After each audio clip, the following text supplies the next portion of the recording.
Saber Direito desta semana, o professor João Paulo Martinelli apresenta um curso sobre direito penal. Durante as aulas, ele explica os princípios e aplicações, a lesividade, o princípio da fragmentariedade e aborda a culpabilidade, a humanidade e a legalidade. Veja agora a aula 4.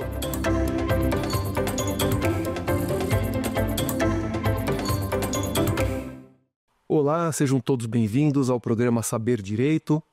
Meu nome é João Paulo Martinelli, eu sou advogado criminalista, mestre e doutor em Direito Penal pela USP, um pós-doutoramento na Universidade de Coimbra. E nós estamos aqui hoje na aula sobre o princípio da culpabilidade, né, na sequência das aulas sobre princípios do direito penal.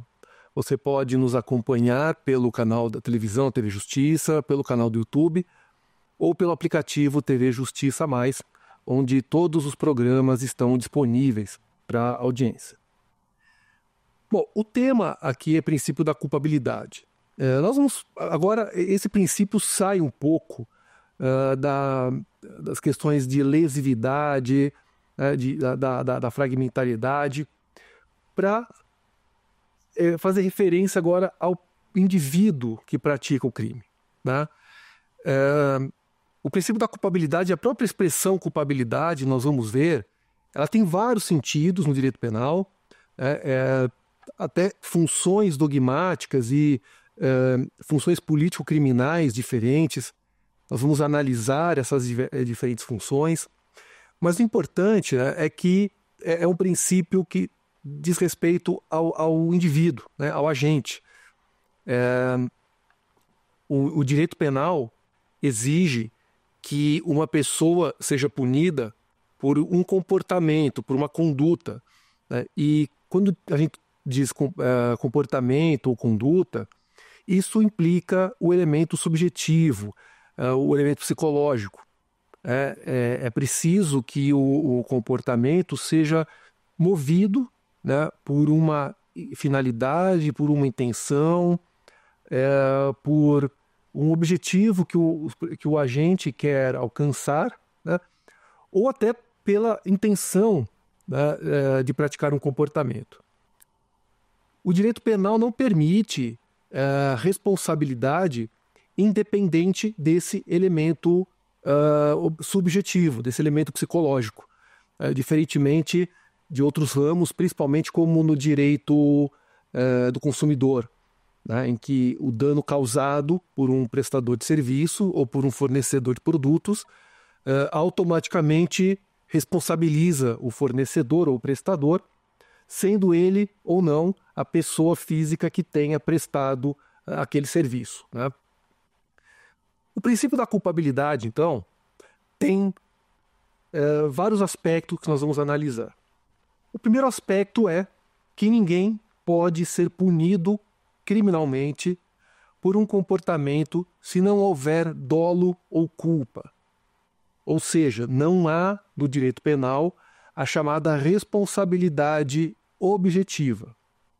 Exceto, claro, no caso de pessoa jurídica. Nós vamos ver também, né, a possibilidade da responsabilidade penal da pessoa jurídica, e pessoa jurídica não tem dolo, não tem culpa, mas, em alguns casos, ainda restritos na legislação brasileira, podem ser punidas criminalmente. Então, aí a responsabilidade da pessoa jurídica é objetiva, mas a pessoa física não. Ao mesmo tempo, o princípio da culpabilidade traz um limite para a aplicação da pena. A culpabilidade pode ser concebida como fundamento da punição e como juízo de reprovabilidade. Então, quando se diz que o fato é muito reprovável, é sinal de que a culpabilidade é maior. Quando o fato é menos reprovável, a culpabilidade é menor.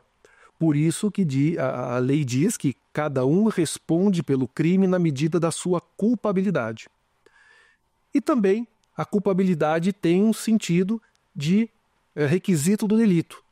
O crime é fato típico, antijurídico e culpável. Ou seja, é preciso ter o elemento da tipicidade, da antijuridicidade e da culpabilidade. Tá? Então, essas são as referências, os sentidos, né, da expressão culpabilidade. Então, o princípio da culpabilidade nós vamos trabalhar aqui em todos esses sentidos. Né?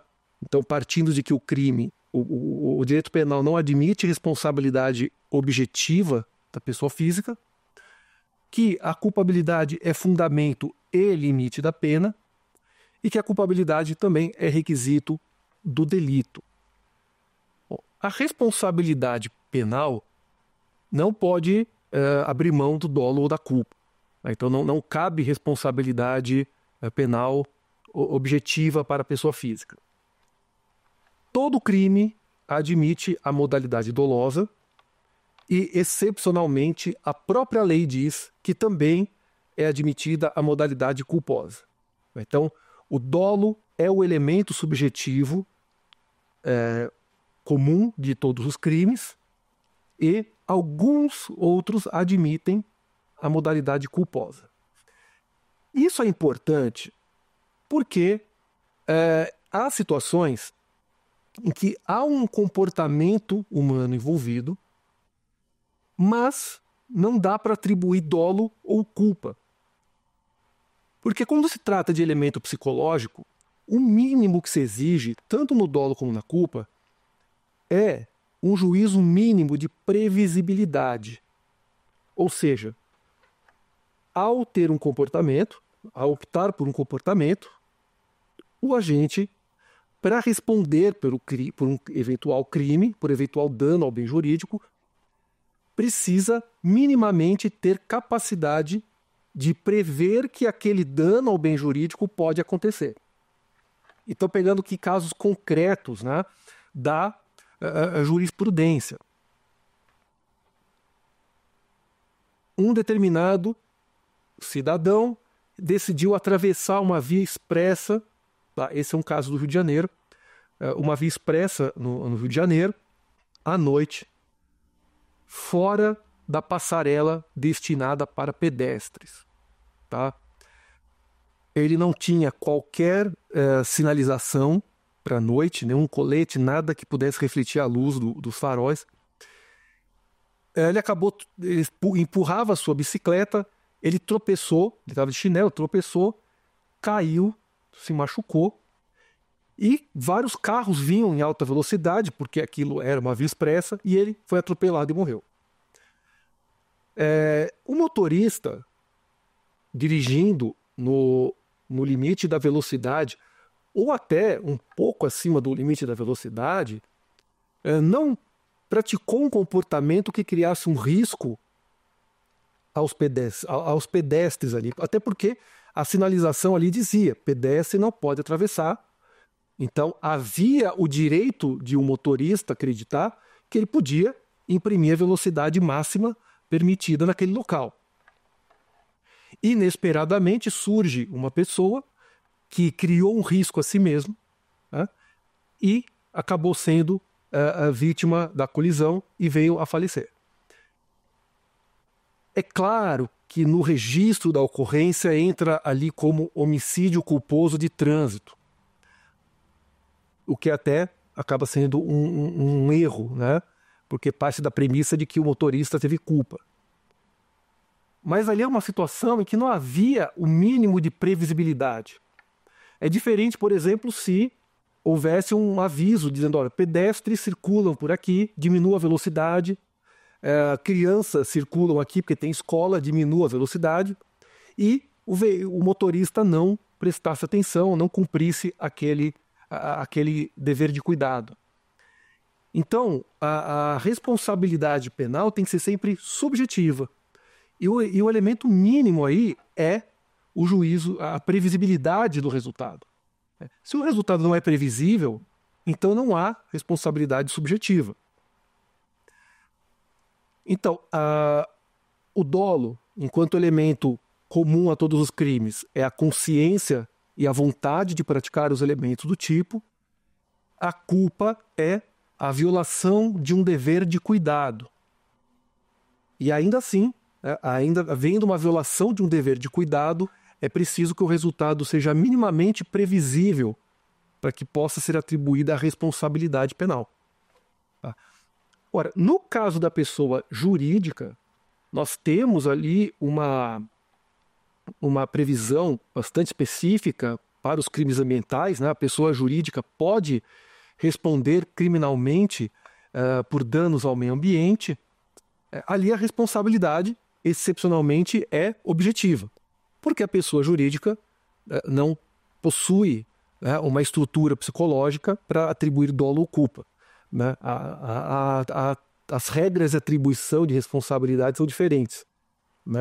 A pessoa jurídica responde quando os seus dirigentes praticam um ato ilícito em nome da pessoa jurídica e no seu interesse. Né? Então, aí é um caso, sim, de responsabilidade penal objetiva. Por isso que essa forma de responsabilidade é excepcional, tem amparo constitucional, né? E lei federal não pode ampliar esse rol porque não há previsão constitucional para isso. Né?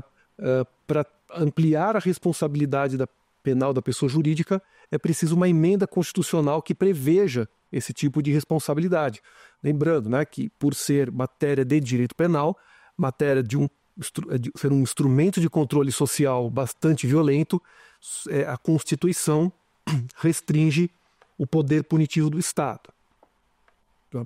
Então, no caso da responsabilidade subjetiva, né, é necessário que haja dolo ou culpa. Eu não vou entrar aqui em detalhes a respeito de distinção entre dolo eventual, culpa consciente, dolo direto de primeiro grau, dolo direto de segundo grau, né?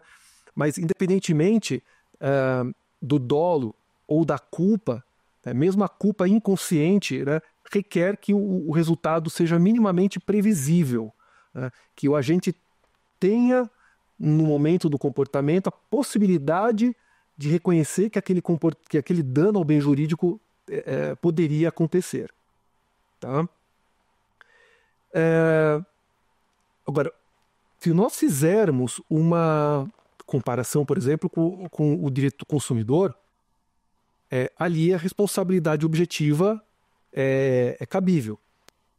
Então, se nós pegarmos um exemplo, o funcionário de uma empresa que presta serviços entra numa residência para a prestação de um serviço e furta um objeto. Tá? O dono da empresa não responde pelo furto, a empresa não responde pelo furto, quem responde é a pessoa física que praticou o furto. No entanto, no âmbito da responsabilidade civil, a empresa é que responde, né, ainda que o seu responsável não tenha tido conhecimento dessa pretensão do agente de praticar o comportamento ilícito. Lembrando que o princípio da culpabilidade aqui, né, ao impedir a responsabilidade objetiva, também delimita o poder punitivo do Estado para aqueles casos em que o agente se comporte de maneira livre e consciente. Tá? No caso do dolo, há consciência e vontade de praticar uma conduta, né, ainda que não haja a finalidade de atingir o resultado, como no caso do dolo eventual. Na culpa, existe a violação ao dever de cuidado, então existe a intenção de praticar um comportamento contra as regras impostas pela lei. Por isso que eu sempre digo, dolo não é sinônimo de intenção, né? Porque na culpa existe intenção.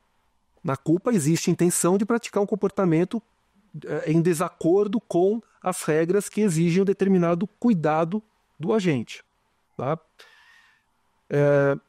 E também impede, o princípio da culpabilidade impede que alguém que alguém responda por aqueles atos que não sejam conscientes e voluntários, né? Então, por uma pessoa que no susto acaba atingindo uma outra pessoa, alguém que, mediante coação, pratica um ato ilícito, né? Quando alguém é obrigado, mediante grave ameaça, a praticar um ato ilícito, essa pessoa não pode ser responsabilizada, A responsabilidade vai para aquele que coage, que obriga alguém a praticar o ato ilícito. Tá? Alguém que é induzido a erro para praticar um comportamento ilícito. Então, quando alguém é convencido, né, é enganado e pratica um comportamento ilícito sem ter consciência. Tá? E também aqueles casos em que realmente o resultado é imprevisível. Se uma pessoa, na brincadeira, dá um susto no amigo que é jovem, que nunca apresentou um problema de saúde, e essa pessoa vem a ter um ataque cardíaco e morre porque tinha problemas cardíacos prévios, esse resultado sendo imprevisível, não pode haver responsabilidade penal por homicídio culposo para aquele que deu o susto, né? A não ser que houvesse anteriormente um conhecimento específico sobre esse problema pré-existente. Aí tudo bem. Aí configura-se uma violação ao dever de cuidado e a previsibilidade do resultado. Bom, e a culpabilidade como requisito do delito, né?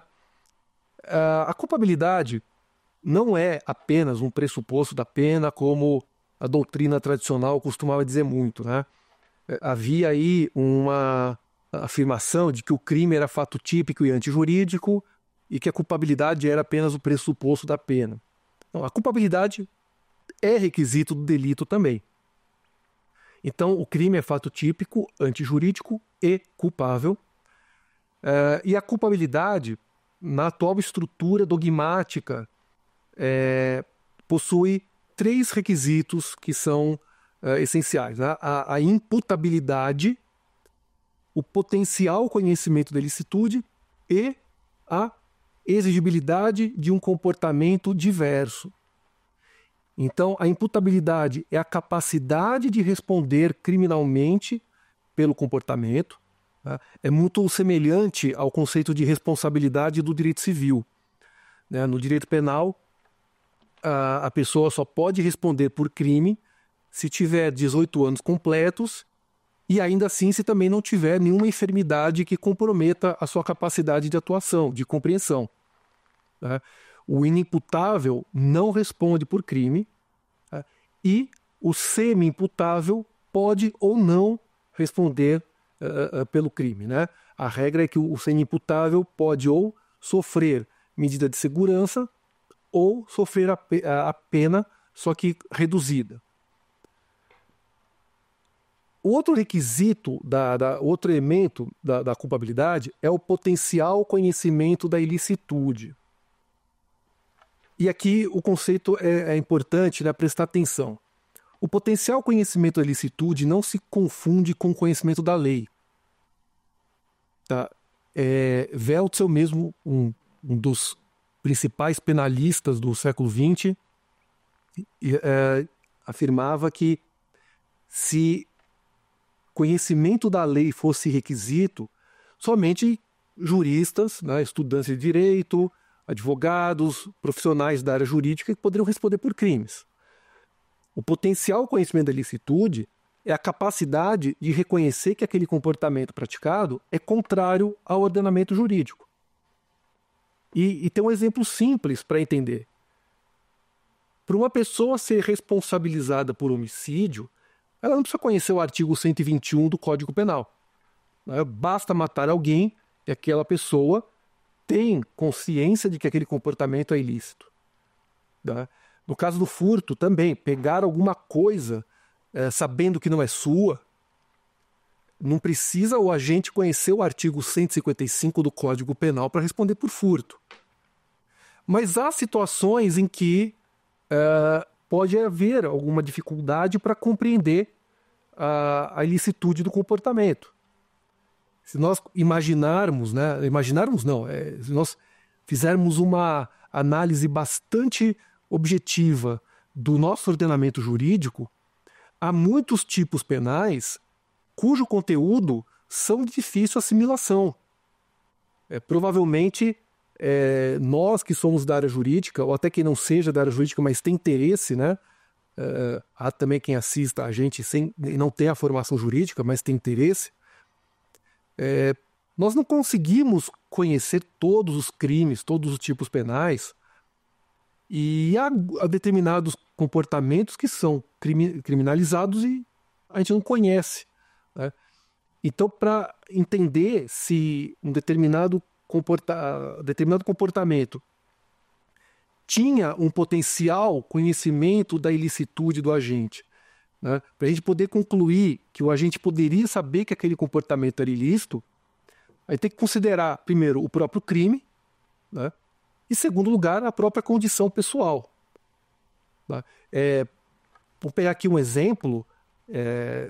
Diante das inúmeras regulamentações do mercado financeiro, os crimes contra o sistema financeiro são bastante praticados, né? Porque, às vezes, o desconhecimento de uma única norma pode configurar crime, porque nós temos muitos tipos penais em branco, como no caso de crimes ambientais, por exemplo. Então, um caso ficou muito famoso à época, logo que a Lei 9.605 entrou em vigência, em 98, um seringueiro que morava no Pantanal pegou um pedaço de uma árvore, raspou lá um pedaço de uma árvore para fazer chá para a esposa que estava doente. E ele foi preso por crime ambiental. Porque alguns dias antes, a lei passou a reconhecer que qualquer dano praticado em área de preservação permanente era crime. Mas para aquele indivíduo que tinha o costume, né, de retirar os alimentos do próprio local, da natureza onde ele morava, e ele aprendeu a fazer remédios a partir daquelas plantas, para ele era impossível compreender que aquela conduta a partir de então era crime. Tá? Nós temos os crimes culturalmente motivados, aquelas condutas que em alguns países são permitidas, são até incentivadas, mas em outro local é proibida. Então, uma pessoa pode, de alguma forma, ter uma certa dificuldade de compreender que aquela conduta na sua sociedade é permitida, mas quando ele está em outra, aquilo é proibido. Então, não é conhecimento da lei, mas é conhecimento, é poder saber que aquele comportamento é proibido, independentemente de conhecer a lei. Mas é claro que algumas leis que criminalizam são de uma compreensão mais difícil, né, do que outros crimes que fazem parte já do dia a dia, da nossa noção, do nosso conceito. Tá? E o último elemento da culpabilidade é a exigibilidade de uma conduta diversa. Esse é o conceito mais amplo, mais aberto, não tem previsão legal, mas é amplamente difundido na doutrina, na jurisprudência, que é a capacidade de atuar de uma maneira diferente, né, no caso concreto, fazendo-se uma análise, análise objetiva de um terceiro. Ou seja, alguém que está de fora deve olhar para o fato e verificar se naquelas condições em que o fato foi praticado, o agente teria condições de ter um comportamento diverso. Né? Então, não se usa a figura do homem médio, né, que já está superada há muito tempo, essa figura do homem médio. O que se utiliza é da pessoa prudente.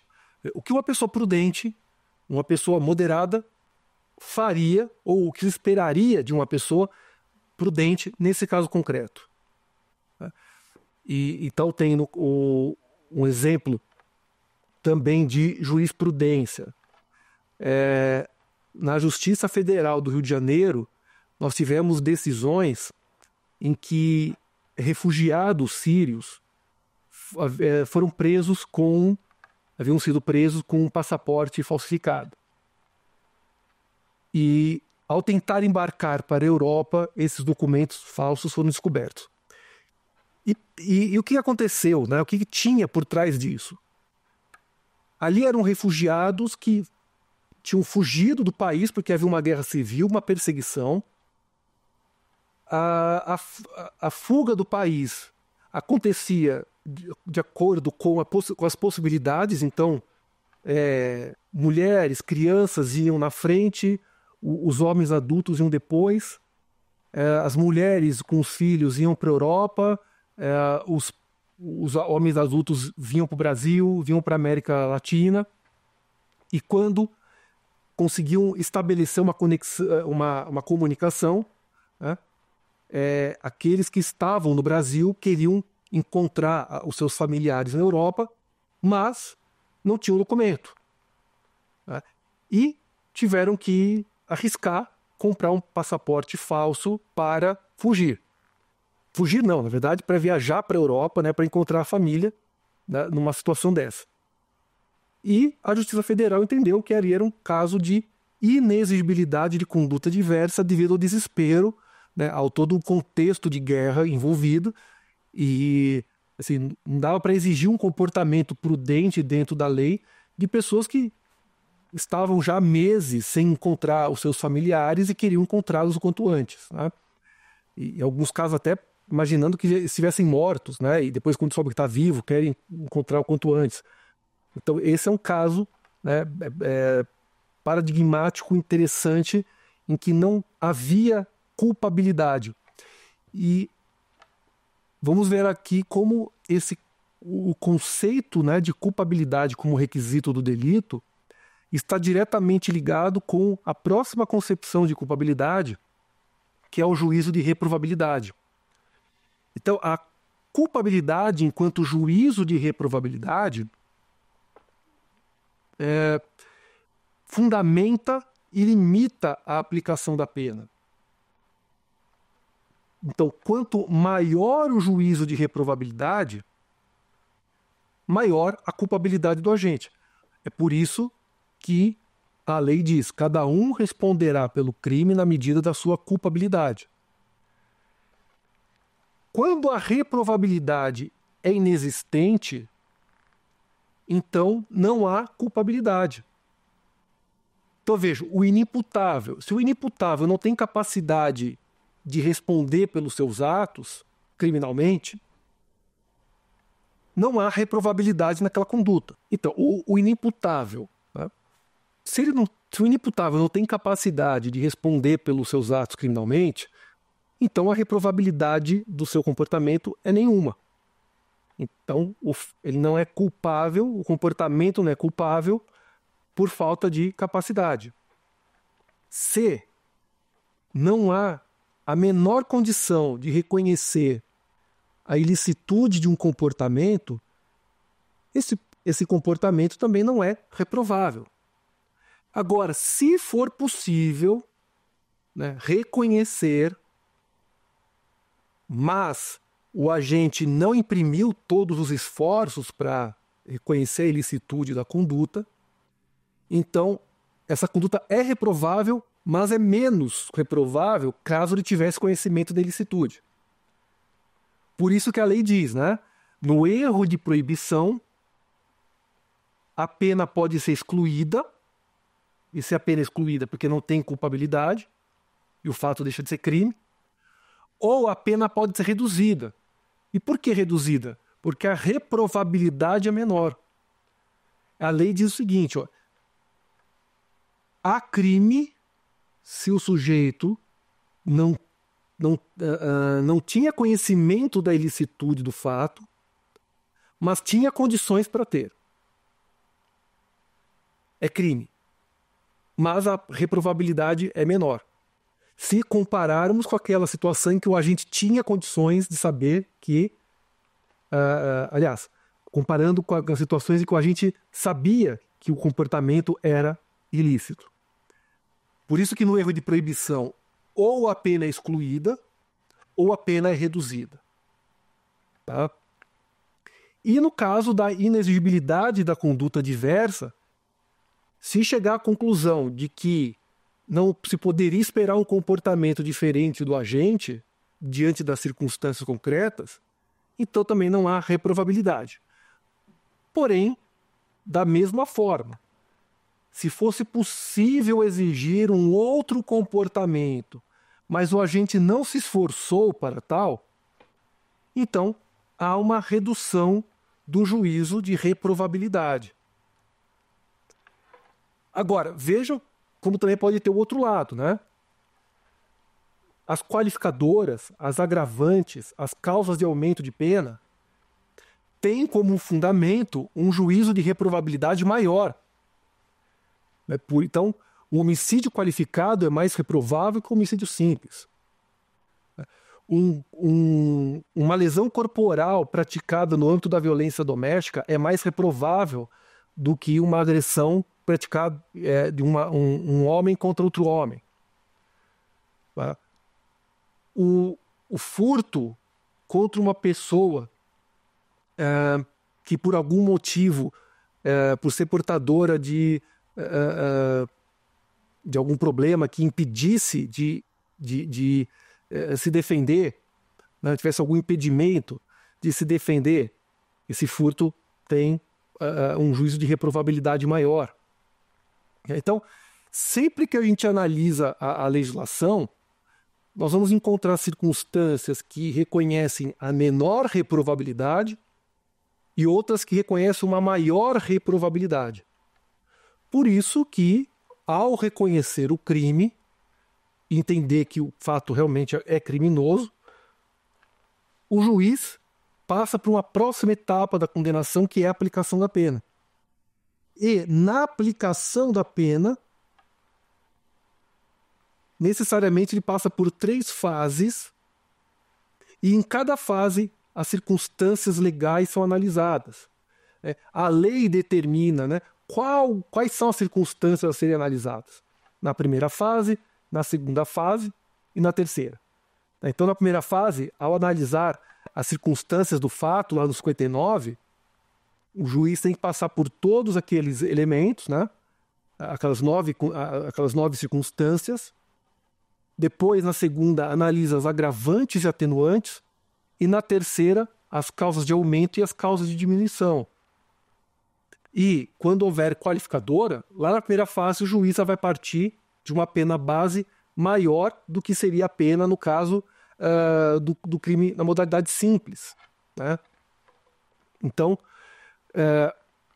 aqui nós temos um outro reflexo do princípio da culpabilidade, né, como juízo de reprovabilidade. Bom, isso é extremamente importante quando nós temos o caso de concurso de agentes, né? Porque no concurso de agentes nós temos 2 ou mais pessoas concorrendo para a prática de um único fato. Só que as circunstâncias em que esse crime é praticado devem ser analisadas individualmente, né, porque o juízo de reprovabilidade pode variar conforme a pessoa. Então, por exemplo, num concurso de crimes em que um amigo ajuda o outro a furtar, a praticar uma lesão contra o pai, né, o fato de um dos agentes ser filho da vítima é mais reprovável do que o outro. No caso em que alguém pratica um homicídio porque tem uma promessa de recompensa, isso é mais reprovável, considerando circunstâncias em que não há essa motivação. Ou alguém que num roubo utiliza a arma de fogo para coagir a vítima e o outro apenas subtrai a coisa. Então, no concurso de agentes, o juiz tem que analisar individualmente a pena de cada um para manter a regra de que cada um responde pelo crime na medida da sua culpabilidade. Não à toa, né, que essa regra está lá no artigo 29, junto com as demais regras de concurso de pessoas. Porque ela está diretamente relacionado a isso, né? Ou seja, não é porque é um concurso de agentes e todos concorrem para o mesmo crime que as penas necessariamente são iguais. Ao contrário, muito difícil no caso do concurso de agentes de as penas serem todas iguais, porque sempre tem uma peculiaridade ali que pode tornar o fato mais ou menos reprovável. Tá? Bom, então, nessas funções do princípio da culpabilidade, de limitação do poder punitivo, então a culpabilidade é fundamento e limite da pena. Como consequência, há a exigência da individualização da pena, né? A pena tem que ser individualizada, o que também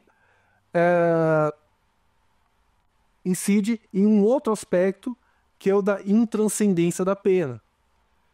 Ou seja, ninguém pode responder pelo crime de outro, né? Quando uma pessoa vem a óbito, a punibilidade vai junto. Ao contrário do que acontece no direito civil, né, em que a morte de uma pessoa transmite eventuais dívidas, eventuais danos que devem ser reparados para os seus herdeiros na medida da herança, no direito penal essa responsabilidade não é transmissível.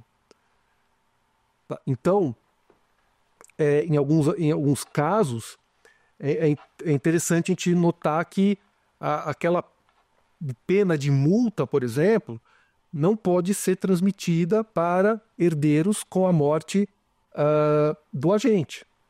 Por quê? Porque ela tem natureza criminal, ela decorre da responsabilidade criminal.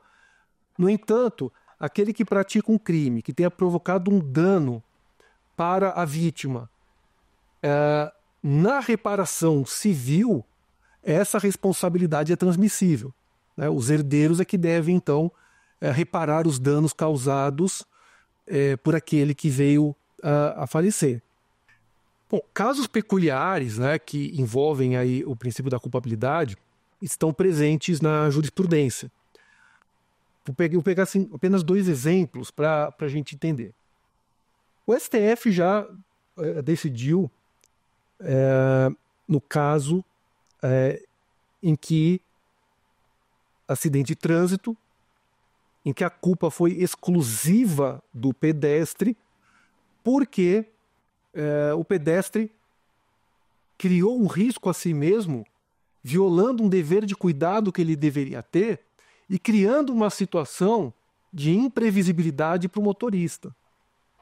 No STJ, nós tivemos um caso interessante envolvendo uma plataforma de extração de petróleo, em que um mergulhador decidiu mergulhar por conta própria, sem os equipamentos que foram fornecidos e em desacordo com o treinamento dado. E o engenheiro responsável pela plataforma foi absolvido no STJ com o entendimento de que ali era um caso de responsabilidade penal objetiva. Por quê? O engenheiro responsável pela plataforma forneceu todo o material, todo o equipamento, deu treinamento. Todos os demais mergulhadores cumpriram à risca aquilo que foi determinado, mas um decidiu agir por conta própria, mergulhar por conta própria e acabou morrendo afogado. E veio a condenação em primeira instância por eventual homicídio por omissão e no STJ veio a absolvição, considerando que não era previsível que um mergulhador profissional, habilitado, né, com experiência, ia decidir mergulhar por conta e risco sem obedecer às regras de cuidado, já que essas regras e os equipamentos foram fornecidos, que é importante, né? Não era uma pessoa qualquer. O engenheiro não estava apenas... Ele não estava como um tutor do mergulhador ali. Ele estava como uma função de direção, de gerenciamento ali, mas ele não poderia ser responsável por tudo que acontecesse ali, ainda mais porque tudo que deveria ter sido feito em relação aos cuidados ele fez. Caso também interessante do Mato Grosso, em que o STJ reconheceu erro de proibição inevitável, ou seja, reprovabilidade zero, no caso de agricultores que usavam agrotóxicos proibidos por completo desconhecimento da proibição legal, porque era algo comum, tradicional, né? Nunca foram comunicados dessa proibição até o momento em que alguém descobriu que acontecia, foram lá, autuaram esses agricultores, mas houve a absolvição por absoluto desconhecimento da ilicitude do fato.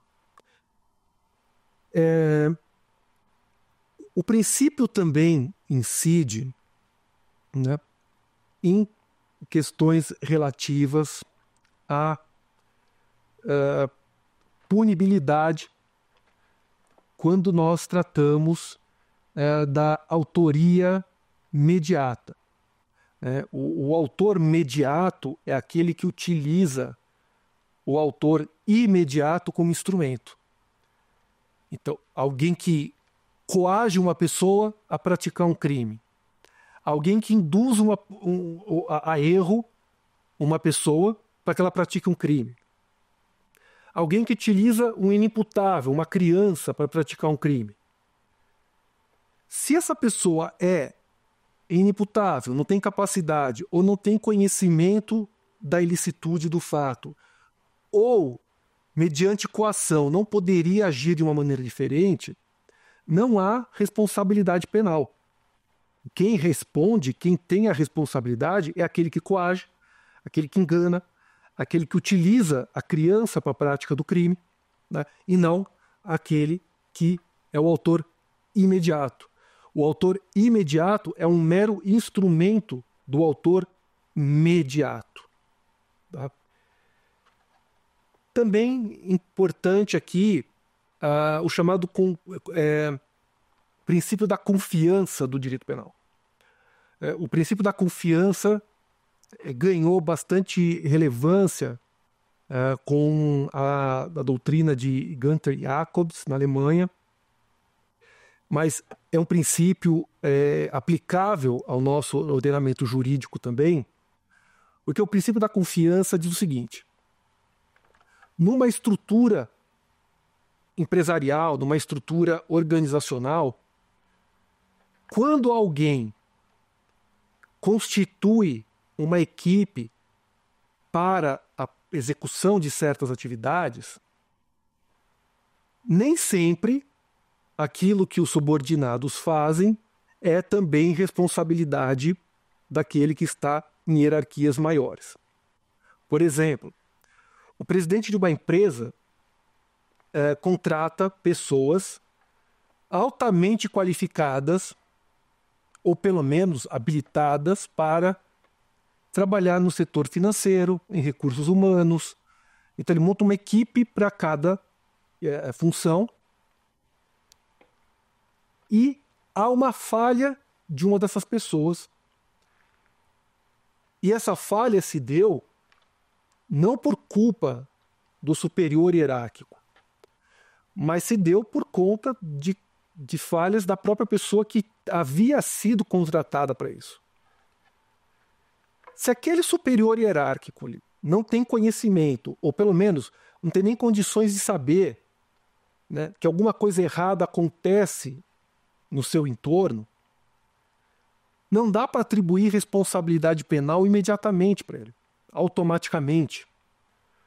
Um caso que ilustra bem o princípio da confiança e a sua aplicação foi um caso que chegou ao STF, envolve um parque do interior de São Paulo, um parque de diversões. Houve um acidente trágico ali, uma criança foi ejetada de um brinquedo, veio a óbito, e ficou constatado que havia uma falha, né, na manutenção do brinquedo. O Ministério Público denunciou desde o funcionário responsável pela manutenção até o presidente da empresa por homicídio por omissão. Né? Homicídio por omissão, porque eles tinham o dever de evitar o resultado e não conseguiram evitar. O STF, e aqui numa decisão magistral do ministro Celso de Mello à época, rejeitou a denúncia contra o presidente da empresa e disse o óbvio, né? Ele tinha uma equipe, ele tinha toda uma estrutura para trabalhar, não havia chegado nada até ele a respeito de problemas do brinquedo, então ele tinha o direito de confiar e que estava tudo bem. Né? Se não fosse assim, qualquer coisa que acontecesse ia ser responsabilidade do presidente. Então, o chão molhado, alguém escorregou e se machucou, responsabilidade por omissão. Cara cancela em cima de um carro, responsabilidade por omissão. E não é assim. Só pode haver responsabilidade, atribuição de responsabilidade para o presidente se eventualmente tivesse chegado a ele a notícia de que aquele brinquedo estava com problemas, né? Ou pelo menos se houvesse indícios de que havia problemas e que nada tinha sido feito. Aí ele fala, bom, então ele tinha obrigação de agir, ele não poderia mais confiar, porque ele confiou e não deu certo. Agora, se há direito de confiar, ele confiou e o dano aconteceu, responsabilizar aquele que não tinha a menor previsibilidade do resultado é aplicação de responsabilidade penal objetiva. E isso não é permitido no ordenamento jurídico brasileiro. Tá? Então essas eram as questões principais a respeito do princípio da culpabilidade. E agora nós vamos então ver as questões aqui que eu separei para vocês. Analise as proposições abaixo e assinale a alternativa correta. A responsabilidade penal objetiva é repudiada pelo sistema legal brasileiro, não havendo atualmente nenhum exemplo na legislação penal pátria desse tipo de responsabilidade. B. O sistema brasileiro somente admite a responsabilidade pessoal, excluindo completamente a responsabilidade penal da pessoa jurídica. C. O princípio da alternatividade é aplicável aos crimes plurinucleares. E D. Segundo o Supremo Tribunal Federal, a aplicação do princípio da insignificância atinge a tipicidade material em razão de a lesividade jurídica ser inexpressiva, sendo relevante a inexistência de reiteração. Bom, a alternativa correta é a D. Sob o princípio da culpabilidade, assinale a alternativa correta. A. Quando um crime é praticado em concurso de pessoas, necessariamente todos devem responder pelo mesmo tipo penal e as sanções aplicadas devem ser idênticas. B. Ninguém pode ser obrigado a produzir prova contra si mesmo na investigação criminal, nem na fase do processo. C. O sistema trifásico tem por finalidade oferecer ao magistrado elementos que permitam individualizar a pena ao máximo.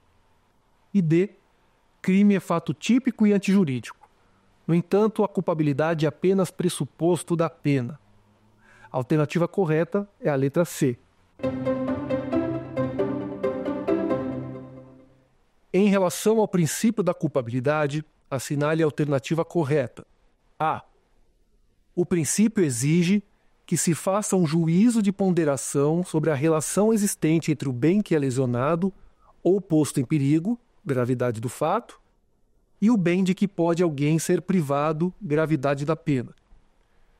Este princípio é o responsável não só pela indicação dos bens de maior relevo, que merecem a especial atenção do direito penal, mas presta-se também a fazer com que ocorra a chamada descriminalização.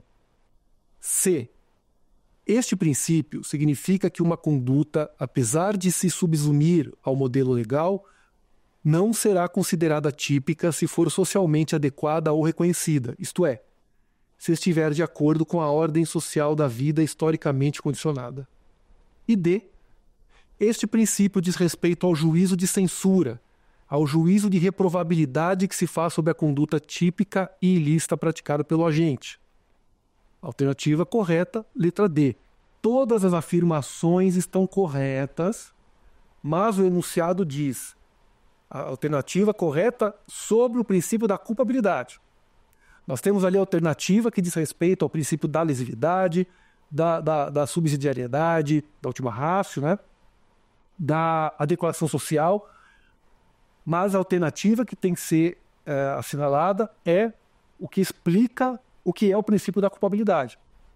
E o princípio da culpabilidade, dentre as suas vertentes, né, é aquele que dá a quantidade de pena a ser aplicado diante do juízo de reprovabilidade daquele fato típico e antijurídico e que foi praticado pelo agente.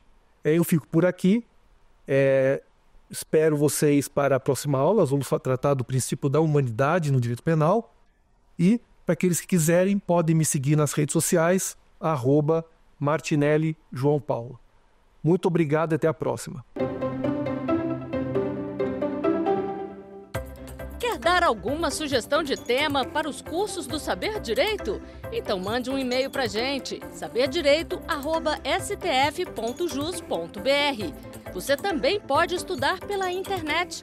Acesse o nosso site radioetvjustiça.jus.br ou pode rever as aulas no canal do YouTube, @Rádio e TV Justiça.